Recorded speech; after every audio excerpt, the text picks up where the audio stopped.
Buenos días, buenas tardes. Voy a hacer un artículo de por qué la Segunda República del 31 merece ser calificada como fascista, fraudulenta y genocida.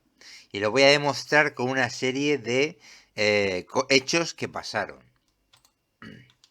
Primero tenemos que en enero de 1930 Primo de Rivera abandona y se inicia con el general Berenguer y almirante Aznar un proceso de transición a un régimen constitucional. En agosto del 30 al 17 el pacto entre políticos republicanos para traer la república mediante un pronunciamiento militar. En diciembre de 1930 fracasa el pronunciamiento militar previsto en el Pacto de San Sebastián. Dos militares golpistas, Galán y García Hernández, son fusilados. En marzo de 1931, juicio contra los políticos implicados en el golpe de diciembre, pero con ayuda de los jueces los acusados salen prácticamente absueltos. Ya vemos cuál es el carácter de algunos de los políticos republicanos y militares con un pronunciamiento militar. Quieren dar paso los militares, los monárquicos, a algo constitucional y democrático, y estos pretenden un pronunciamiento. Seguimos. Eso es fascismo, ya en la misma génesis del momento. En abril de 1931 los republicanos pierden las elecciones municipales en el conjunto del país holgadamente, pero ganan en casi todas las capitales de provincia. Los monárquicos ceden sin resistencia el poder. Alcalá Zamora preside el gobierno republicano. Las elecciones tenían carácter meramente local. El rey huye, habiendo organizado las elecciones, y se forma un gobierno provisional republicano en el que Prieto, Largo Caballero y Fernando de los Ríos ocuparon ministerios.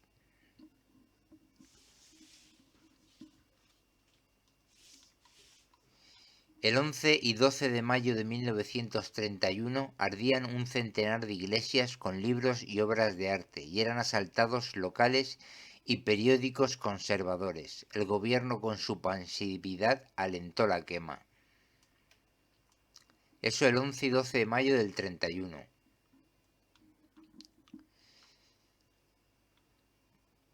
Y hay que decir sobre las elecciones de abril del 31 que los republicanos perdieron las elecciones municipales en el conjunto del país, pero ganan en casi todas las capitales de provincia, y a partir de ahí hacen un gobierno provisional republicano en el que Prieto, Largo Caballero y Fernando de los Ríos ocuparon ministerios. Y ahora vamos a ver las declaraciones de Largo Caballero y Fernando de los Ríos, vamos a ver que son unos fascistas, con sus propias declaraciones, que las voy a citar. Y no estaba acordado por ninguna fuerza que quien ganase en las capitales de provincias hiciese un gobierno provisional. Eso no estaba acordado. Esto es una ilegalidad, es un apoderamiento ilegal del poder, porque eran solo elecciones municipales y en el conjunto del país ganaron, las perdieron los republicanos. Seguimos. En junio del 31, elecciones legislativas, donde emergieron el Partido Socialista con 116 escaños y el Partido Radical de Centro con 90. Eso en junio del 31.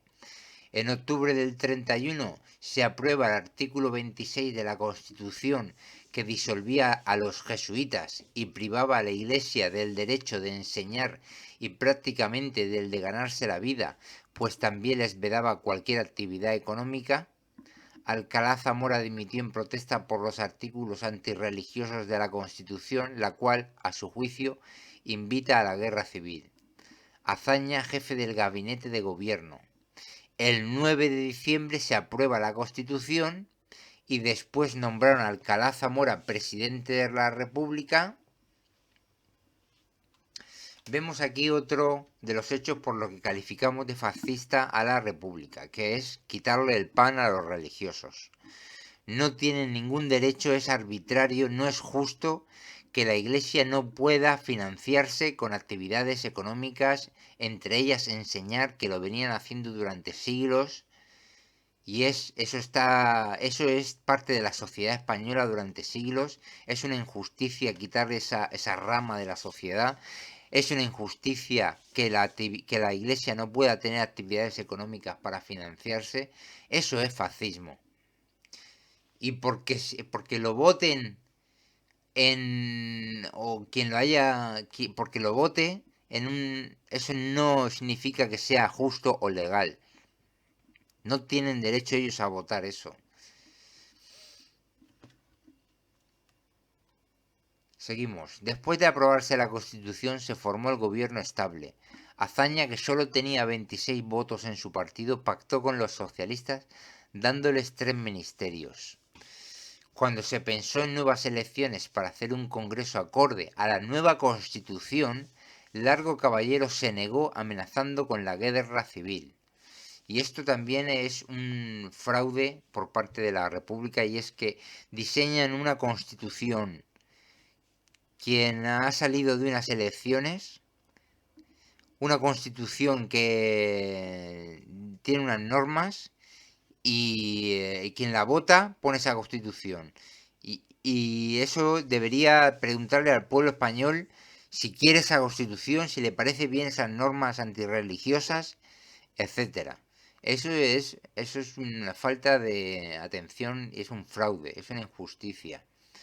Seguimos. En enero de 1932, insurrección anarquista en el Alto Llobregat.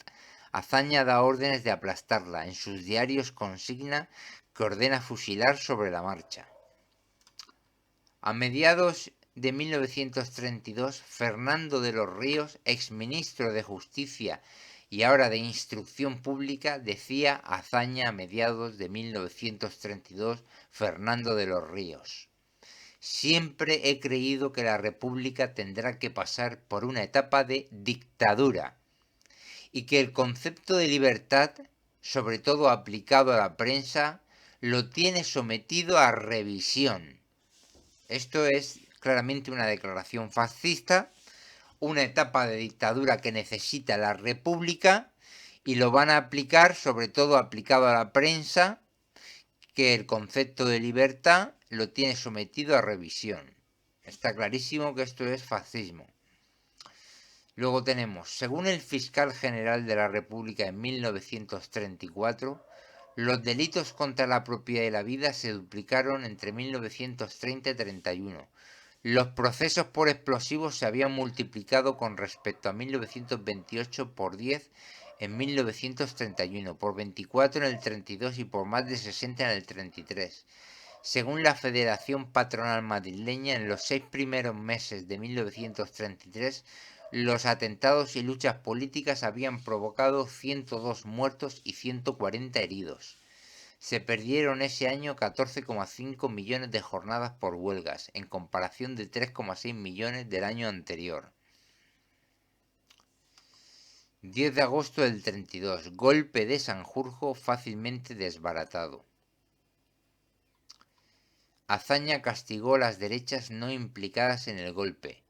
Tras el pronunciamiento de Sanjurjo, fueron suspendidas 127 publicaciones. El diario ABC fue clausurado sin acusación durante cerca de 4 meses. Comunistas y anarquistas sufrían rigores parecidos en su prensa y en sus locales, los segundos a manos de la Generalitat.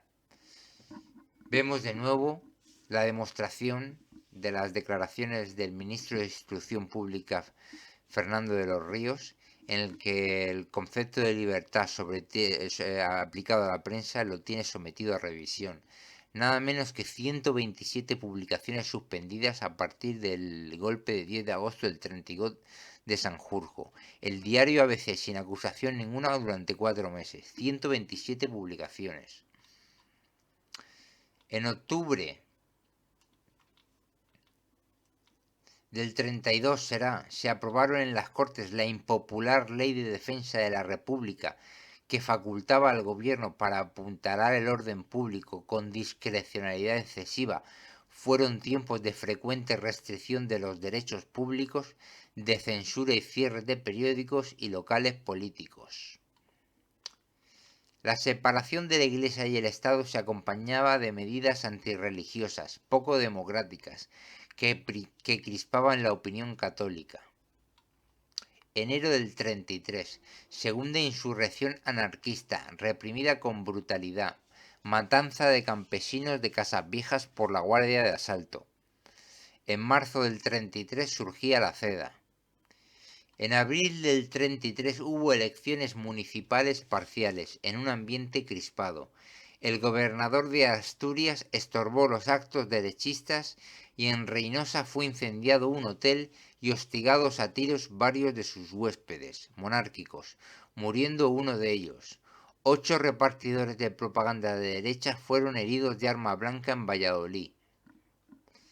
Vemos una retahíla de agresiones a la derecha, a los monárquicos, armas blancas, ataques a hoteles, disparos, el gobernador de Asturias estorbando los actos, eso para las elecciones municipales parciales de abril del 33. Vemos este ambiente siempre por parte de los republicanos, de la izquierda, las agresiones. Venció la oposición en las elecciones. Gil Robles solicitó repetir el ensayo en todos los ayuntamientos. Le recordó también que las diputaciones provinciales estaban regidas por comisiones gestoras, invitándole a corregir tan anomalía mediante elecciones.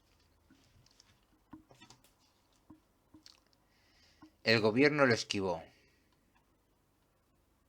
Vemos aquí de nuevo el fascismo de la República, y es que en estas elecciones parciales de abril del 33 municipales venció la oposición y el gobierno decide no hacer más elecciones en más sitios, ni en diputaciones provinciales ni en más municipios, para no perderlas. Seguimos. Eran frecuentes las violencias de la izquierda contra los actos de propaganda contraria. A finales de mayo, socialistas y otros amenazaron con liarse a tiros si se celebraba un mitin agrario en Valladolid. Azaña suspendió el mitin con un extraño argumento. 2 puntos. Ante la posibilidad de que mañana maten o hieran a unas cuantas personas para asegurar que hable Gil Robles, no queda otra medida que tomar sino la suspensión del mitin. Los republicanos y socialistas, furiosos por la campaña que hacen la derecha, no comprenderían que se procediera de otro modo. Cierro comillas. Meses más tarde, la izquierda declaró en Toledo huelga general contra una asamblea católica. Las derechas evitaban tales métodos. Vemos aquí de nuevo el fascismo de la República. Esto es una demostración. El presidente del gabinete de gobierno suspende un mitin por las amenazas de los socialistas y otros de que se liarán a tiros si se produce ese mitin. Es claramente fascismo. No tiene derecho a suspender el mitin, deberían proteger el mitin. Eso es democracia y Azaña es un fascista. En junio del 33, Azaña quiso cambiar su gabinete. Incluyó a Companys como ministro de Marina. Después, una nueva ley de orden público reemplazó a la detestada de Defensa de la República, pero seguía otorgando al poder facultades para restringir arbitrariamente las libertades, y diarios como La Voz, El Sol o Luz, antes defensores de Azaña, pasaron a censurarlo. El ministro de Justicia Álvaro de Albornoz hizo en las Cortes el 29 de junio del 33 un comentario. 2 puntos. Al ciudadano corriente, que se encuentra ante la terrible y enorme coacción con que ahora actúan los compañeros de los extremistas. No se le puede pedir que sea un héroe, que resista a la coacción, a la amenaza, a todo el ambiente social producido por los que buscan para los terroristas la impunidad. El auge de la criminalidad llevó a complementar esta ley con otra de prevención del delito llamada de vagos y maleantes, la cual, según sus críticos, llegaba a poner las bases para organizar campos de concentración. Ese verano del 33 se aprobaba la ley electoral, inspirada por Azaña, que modificaba ligeramente la de mayo del 31. La norma primaba fuertemente a las mayorías y establecía una segunda vuelta allí donde los ganadores no hubiesen alcanzado el 40% de los votos emitidos. Ángel Osorio y Gallardo, diputado independiente, increpó al gobierno. En otros regímenes no hay esa descarada prima a la mayoría, que tiene un tipo mussoliniano, tal como dijo Gil Robles. Ni Mussolini dio esa prima a la mayoría en la ley del 23. Osorio se escandalizó de que con aquella ley no pudiera imponerse una mayoría contra la República. Seguimos. En la escuela de verano del 33 del PSOE en Torrelodones, Largo reivindicó la dictadura del proletariado y describió su apoyo a la República como una política transitoria. Llamó a emplear tanto la vía legal como la ilegal en la lucha por el poder y aseguró que las circunstancias nos van conduciendo a una situación muy parecida a la que se encontraron los bolcheviques. Vemos aquí apogeo de la violencia por parte de Caballero, dice métodos legales e ilegales en la lucha por el poder y una situación parecida a la que se encontraron los bolcheviques con su violencia y sus asesinatos, su genocidio de mucha gente en Rusia por parte de los bolcheviques. Está haciendo mención a eso. Es increíble. Y esto lo permite la República, ¿no? Esta apología de la ilegalidad y de la violencia por parte de Largo Caballero en la escuela de verano del PSOE en Torrelodones. El 4 de septiembre del 33, la izquierda gobernante volvió a sufrir un descalabro en las elecciones al Tribunal de Garantías Constitucionales, votado por los municipios. A los 4 días de la votación dimitió el gobierno por presiones del presidente y Lerroux recibía el encargo de formar gobierno. A los 4 días de la votación de las elecciones al Tribunal de Garantías Constitucionales, votado por los municipios, dimitió el gobierno por presiones del presidente, que es Alcalá Zamora.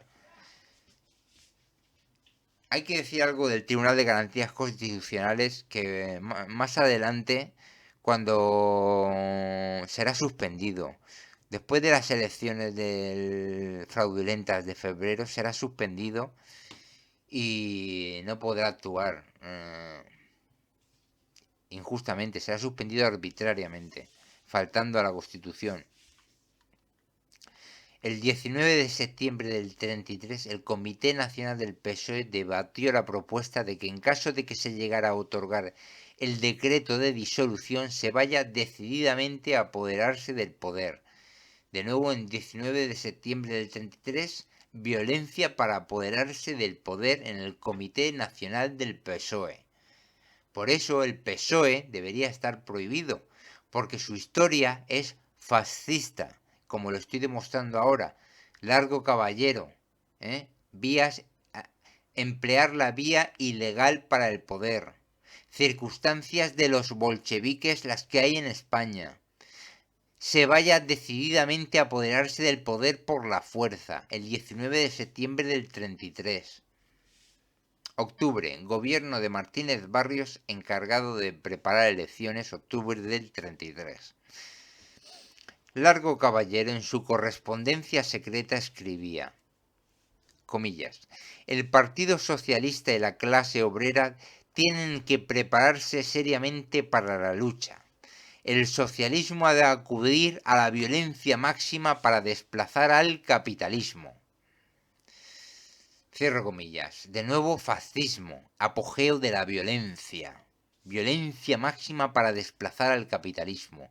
Esto no es socialismo, es comunismo violento por parte de Largo Caballero. Es fascismo, Largo Caballero, que era un ministro hasta que hagan nuevas elecciones. Las frases siguientes provienen de mítines electorales de Largo recopilados en el libro Discursos a los Trabajadores, muy difundido el año siguiente con intención pedagógica. Comillas. La lucha ha quedado planteada entre marxistas y antimarxistas, y eso nos llevará inexorablemente a una situación violenta. Pongámonos en la realidad, estamos en plena guerra civil. Lo que pasa es que esta guerra no ha tomado aún los caracteres cruentos que por fortuna o desgracia tendrá inexorablemente que tomar. Aludía nítidamente al cortejo sangriento con el poder. De nuevo, es fascismo de largo caballero, una situación violenta, estamos en plena guerra. Vemos cuál es la idea del PSOE, de largo caballero, que es armar al PSOE, las milicias del PSOE. Y la ley de defensa de la República, que les permite hacer lo que quiera recopilando información de quien quiera, que va a ser así. Esa ley de la República es la que va a permitir hacer las matanzas de Paracuellos del Jarama, cogiendo a toda esa gente de derechas y religiosos en Madrid y alrededores y matándolos en noviembre y diciembre del 36. Eso es la República primero, con esa recopilación de información, y después es el PSOE, sus milicias, las que ejecutan el asesinato, el genocidio. Por eso el PSOE debería estar prohibido. Seguimos. Para relajar el ambiente, el gobierno restringió la propaganda, en especial la realizada por avión, en cines y en teatros, perjudicando en especial a la CEDA, que empleaba profusamente esos medios. Cayeron asesinadas varias personas, todas de derecha, excepto un joven comunista, apuñalado en Málaga cuando interrumpió a gritos un discurso del socialista Prieto. Otro joven fascista murió a navajazos en Daimiel al recordar casas viejas en un mitin socialista. Durante un discurso de José Antonio en San Fernando, un pistolero izquierdista mató a tiros a un asistente e hirió a otras personas. Hubo otros asesinatos de cedistas en Ponferrada, Bilbao, Valencia. Las derechas sufrieron casi todas las bajas y no asesinaron a nadie. De nuevo se están repitiendo las agresiones a la derecha sin el castigo debido, sin proteger la democracia. Esto no es democracia, es fascismo en la República, donde se permite la violencia por parte de la gente de izquierda, se permite el armamento de la gente, de las milicias, se permite la violencia. Ya hemos visto antes violencias, hemos visto cierres de periódicos, hemos visto quemas de 100 iglesias, hemos visto huelgas. Largo seguía con sus discursos. Pero si ellos son tan necios y tan locos que nos ponen toda clase de obstáculos, estamos dispuestos a no retroceder y a llegar a donde sea necesario. Necesitaremos someter a nuestros enemigos para conseguir la completa emancipación de la clase proletaria. De nuevo, apogeo de la violencia sin castigar legalmente por la República.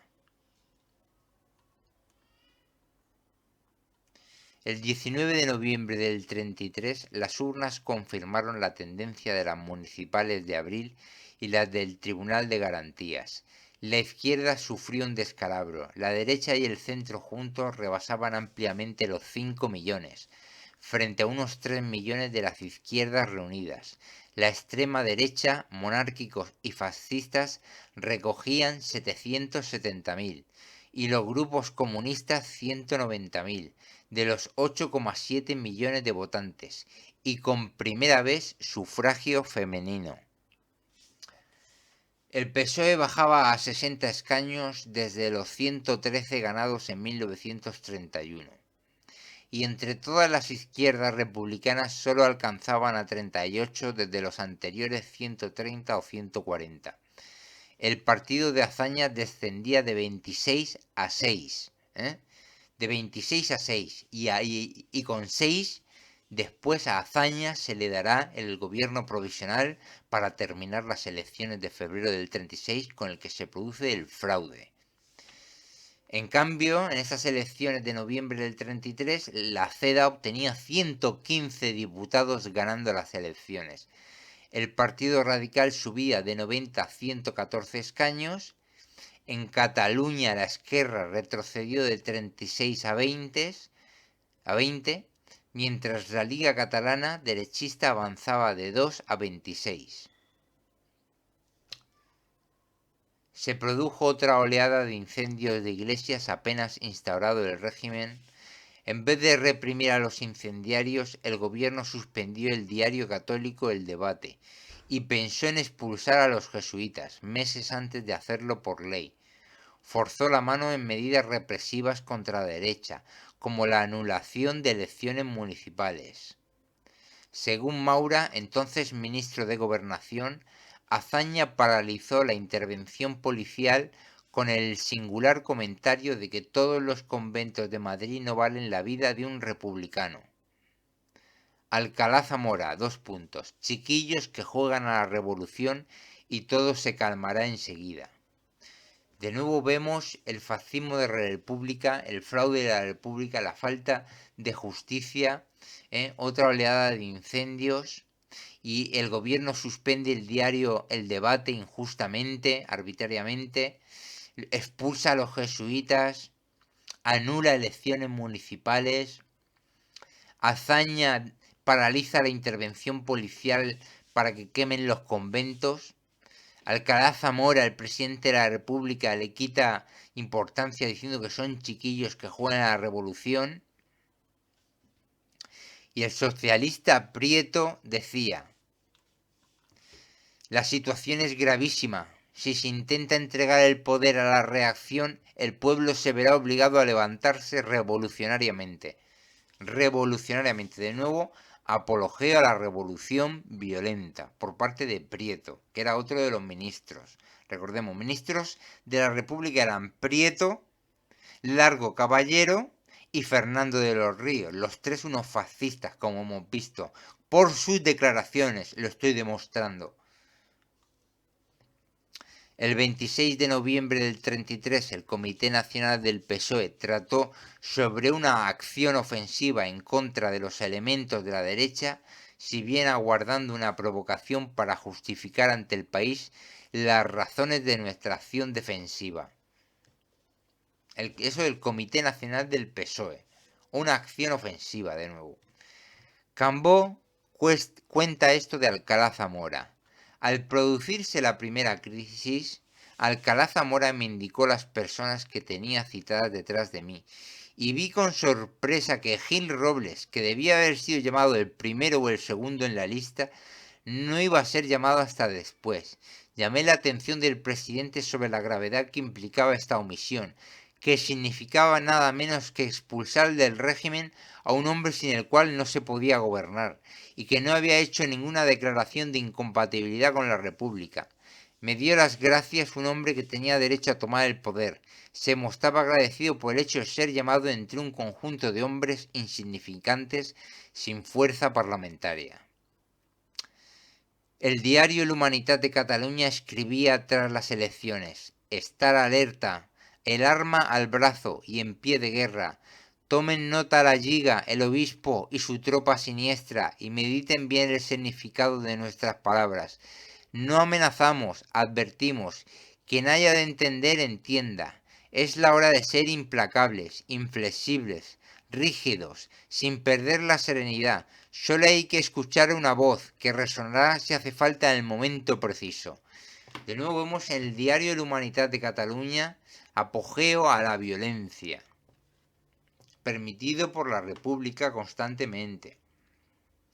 La Lliga denunciaba coacciones y provocaciones de los escamots contra sus votantes. Los escamots apedrearon a los votantes en barrios de derechas y a sacerdotes y monjas. Llegaron a pedir a votantes sus documentos y la candidatura que iban a votar, amenazándoles con pistolas. Cambó señala que en ciertos colegios electorales se llegó a la rotura de las urnas. La revista Oveja Negra, recibió la visita de unos escamots que, pistola en mano, causaron destrozos en sus talleres. Los capitaneaba el hijo del alcalde de Barcelona. Alcalá Zamora consigna en sus memorias: nada menos que 3 golpes de estado se me aconsejaron en 20 días. El primero a cargo de Botella, el ministro de Justicia, quien propuso la firma de un decreto anulando las elecciones hechas. Inmediatamente después propuso Gordón Ordaz, ministro de Industria, que yo disolviese las nuevas Cortes, y pocos días más tarde Azaña, Casares y Marcelino de Domingo dirigieron a Martínez Barrio, presidente del Consejo, una carta de tenaz y fuerte apremio en la que el llamamiento tácito a la solidaridad masónica se transparentaba clarísimo. Vemos aquí de nuevo el carácter fascista, el fascismo de los ministros de la República. 3 golpes de Estado que le piden, primero el ministro de Justicia, que le pide que anule las elecciones hechas, injustamente, ilegalmente, que las anule. Fascismo del ministro de Botella, ministro republicano. Inmediatamente después, Gordón Ordaz, ministro de Industria, que disuelva las nuevas Cortes ilegalmente. Fascismo por parte de Gordón Ordaz. Y pocos días más tarde, Azaña, que ya hemos visto que es un fascista, y Casares y Marcelino Domingo, resulta que son masones, y le piden a Martínez Barrio que también debe ser masón. Seguimos. Ya hemos visto un presidente del gobierno, Azaña, que es fascista, y 5 ministros republicanos de la República del 31 que son fascistas por sus propias declaraciones.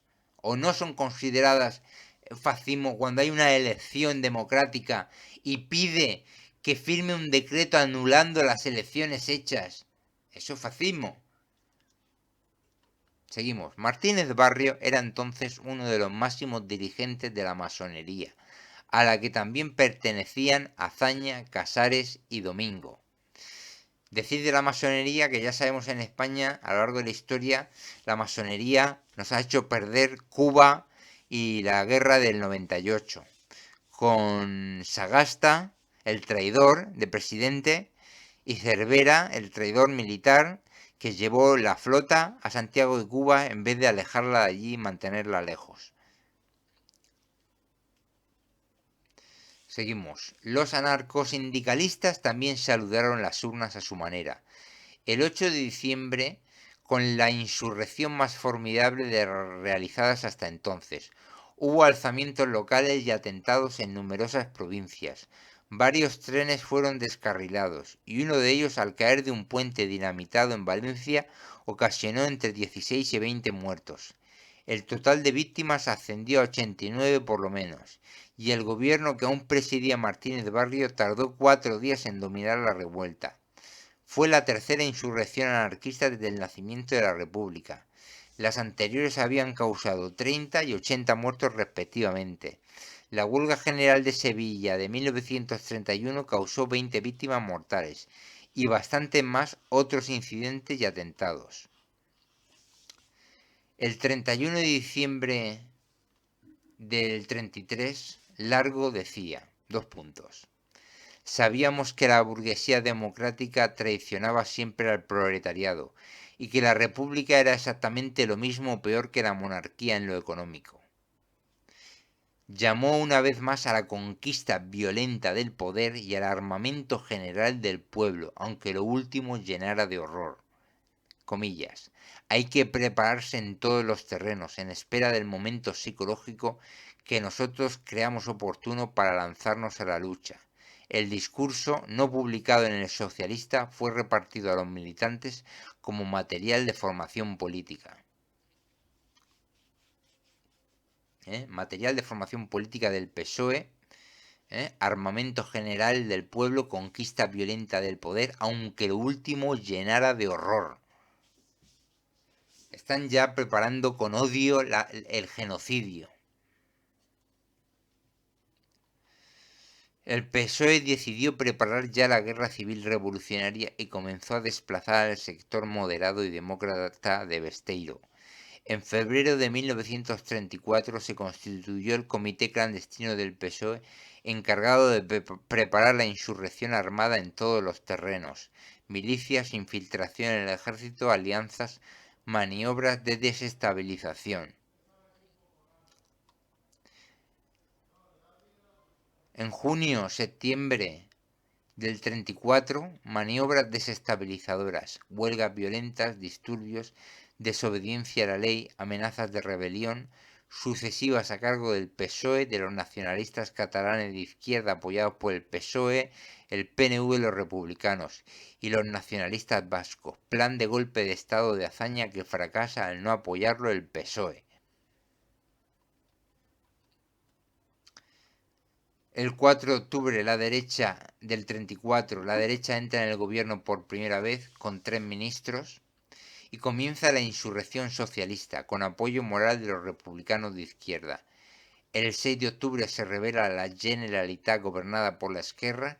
Solo en Asturias siguen las masas los llamamientos, creando durante 2 semanas una situación de guerra civil. La intentona ocasiona cerca de 1.400 muertos y enormes daños materiales y artísticos y en bibliotecas. Enero-mayo de 1935. Frecuentes intromisiones de Alcalá Zamora. Mayo-diciembre del 35. Las izquierdas se rehacen en torno a un proyecto de coalición embrión del Frente Popular. Y aquí vemos algo importante. En septiembre y octubre del 35 toma cuerpo la intriga de Prieto y Azaña con un delincuente holandés llamado Strauss para liquidar a Lerroux del Partido Radical, que estaba gobernando, valiéndose de una corruptela menor, el extraperlo. Alcalá Zamora interviene contra Lerroux, apoyándose en la comisión del Congreso y antes de que la justicia absolviese al Partido Radical, arruina a Lerroux y a su partido y lo sustituye por Chapaprieta en septiembre. Recordemos que en las elecciones había ganado la CEDA con 115 diputados y después el Partido Radical con 114. Y esto del extraperlo era una cosa que le reclamaba el Strauss dinero por una publicidad a un cargo menor del partido en cierto sitio. Y todo eso lo utilizó la comisión del Congreso para quitar del gobierno ilegalmente al Partido Radical y en diciembre expulsar a la CEDA del gobierno. En diciembre, la CEDA que no había hecho absolutamente nada y era quien había ganado las elecciones, la expulsa del gobierno ilegalmente, fraudulentamente, dictatorialmente, fascísticamente, por parte de Alcalá Zamora, y promovió otro gobierno dirigido por Portela Valladares. Máxima inestabilidad política y tensión. Ha quitado un gobierno por un escándalo que no es un escándalo, que fue después absuelto por la justicia. Es nada más que un montaje. Y ya hemos visto que Alcalá Zamora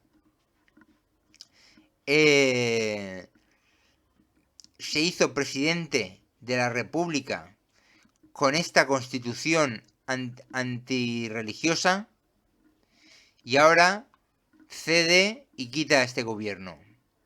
Enero-febrero del 36. Para rehuir la acusación de la derecha, Alcalá Zamora y Portela Valladares disolvieron las Cortes y convocaron elecciones.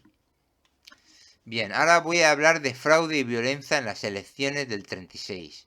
Del libro de Álvarez Tardío y Villa García, 1936, Fraude y violencia en las elecciones. La misma noche de la votación, el gobierno ya anunciaba una victoria del centro derecha. En medio del recuento, Alcalá Zamora nombró a Portela jefe provisional del gobierno.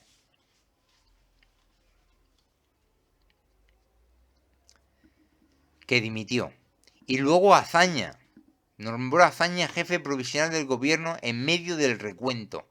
Y con Azaña el gobierno no actúa y los directores provinciales del Frente Popular directamente se hacen con los gobiernos civiles o porque los gobernadores huyen o sobre todo porque los hacen presos a los gobernadores. En varias provincias, los del Frente Popular, se asaltan descaradamente los edificios de gobiernos civiles y diputaciones provinciales donde estaban las actas electorales y en esas provincias se produce el fraude electoral para cambiar la victoria del centro derecha a la izquierda durante los días 19, 20, 21 de febrero, demostrado en este trabajo de Álvarez Tardío y Villa García, 1936, fraude y violencia en las elecciones.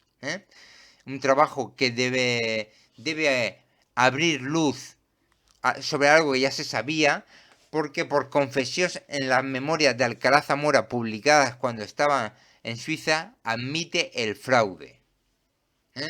Vemos que esto es un fraude y es un fascismo republicano. Y en julio se produce el alzamiento y durante la guerra civil se producen, durante los primeros tiempos de la guerra civil se producen dos genocidios. Uno para Cuello del Jarama, que es que la República recopiló información sobre toda la gente de derecha, de la falange, de religiosos, políticos, y después se asaltó después del asesinato del teniente Castillo, que el teniente Castillo era un izquierdista que era violento y lo mataron en represalia por otros asesinatos. En represalia por eso van los guardaespaldas, que eran guardias de asalto, guardaespaldas de Largo Caballero del PSOE, que eran guardias de asalto, es decir, policías, van a casa de Sotelo, de Calvo Sotelo, y lo secuestran y lo matan. Y no hay justicia frente a esto, no se detiene a nadie. Hay impunidad del crimen. Y entonces, después del asesinato de Calvo Sotelo, fueron al Ministerio de la Gobernación. Y es cuando se supone que cogieron toda la información de los supuestos enemigos de la República para después hacer en noviembre y en diciembre la matanza de Paracuellos del Jarama, que no se sabe cuánta gente hay allí, si 3.000, 4.000, 5.000 o 7.000. Y la pena fue que Franco, que llevó mal la guerra y se equivocó tanto, y después dejó un país tan ignorante con respecto a la guerra civil después de 40 años de dictadura, fue incapaz de informar a la gente del fraude de las elecciones y del fascismo republicano. Eso es una gran incompetencia de Franco. Pues Franco estuvo en septiembre y octubre rodeando Madrid y fue incapaz de tomar Madrid y se divirtió primero al Jarama, Guadalajara, Teruel, etcétera, cuando tenía que haber traído las tropas del norte y atacar Madrid por los cuatro costados y se hubieran ahorrado la matanza de Paracuellos del Jarama. En una sola noche de asalto se hubiera ahorrado toda la guerra civil y todas las matanzas de Paracuellos del Jarama. Está claro que el general Yagüe no se equivocaba. Quien se equivocaba era Franco, que nunca debían de haberle dado el mando supremo de nada. Entonces se producen dos genocidios. Uno es el de Paracuellos del Jarama, Paracuellos, que son civiles, son secuestrados los civiles simplemente por ir a misa, por estar en un periódico, por lo que sea, te secuestran y te matan. No estás armado ni estás en una guerra. Eso es genocidio. Es un genocidio racial y cultural por parte del PSOE, que fue quien había armado todas las milicias, y de los republicanos. Entonces, y de los comunistas. El Frente Popular fue, que es el PSOE. Y el otro genocidio es en Cataluña, todos los religiosos, todos los curas y monjas que mataron allí en Cataluña, que hay un trabajo de la iglesia que los cifra en 3.000 o 4.000, que disparate, 3.000 o 4.000 muertos civiles religiosos, otro genocidio permitido por la República, por el Frente Popular, que esto es un pecado gravísimo que debería constar como lo peor de la República y ser consciente toda España de estos dos genocidios, y no se conoce nada. La gente de izquierdas que ha hecho la ley de memoria histórica no tiene ni idea de la injusticia que fue la República, la injusticia que es la ley de memoria histórica. Y luego hay otro genocidio que son los paseos que se dan en la zona republicana. Igual que se hicieron Paracuellos del Jarama en Madrid, en otros sitios también hay fosas. Como se ha descubierto con la ley de memoria histórica, había una fosa y pensaban que eran de fusilados por el régimen de Franco, y no era así, eran fusilados por los republicanos. Y os voy a decir una cosa. Otra de las grandes mentiras que hay en España es que Franco mató a 140.000 durante la dictadura. Eso es mentira. Franco fusiló con juicios de guerra con juicios a los asesinos de todos estos genocidios, a los asesinos y a los cabecillas de esta gente, los que estaban implicados en el armamento de todas estas personas y estas decisiones. Y son solo 3.000, no llegan a 3.000. Y eso lo he oído yo decir a uno de los generales que estuvo con Franco en su régimen. No llegan a 3.000 los fusilados. Y incluso mucha gente que tenía delitos de sangre pagó su pena en el Valle de los Caídos y no fue fusilada. Bueno, yo creo que con ese trabajo queda claro por qué la República es fascista. Es fascista por su ataque a los católicos. Es fascista por su ataque a la libertad de prensa. Es fascista por tener 5 ministros que hacen declaraciones fascistas. Es fascista por proteger la violencia contra la derecha y no castigarla debidamente. Y sobre todo es fascista por quitar en el 35 el gobierno de Lerroux, por el escándalo montaje del extraperlo, y quitar 2 meses después a la CEDA, que había ganado las elecciones del gobierno, cuando tenía que estar la CEDA en el gobierno como ganadora con 115 escaños. Y luego es fascismo porque las elecciones del 36 fueron un fraude que está demostrado. Lo dijo Alcalá Zamora que las elecciones fueron un fraude. Y lo ha demostrado Álvarez Tardío y su compañero en ese trabajo. Por lo tanto, deberíamos anular la ley de memoria histórica. Gracias.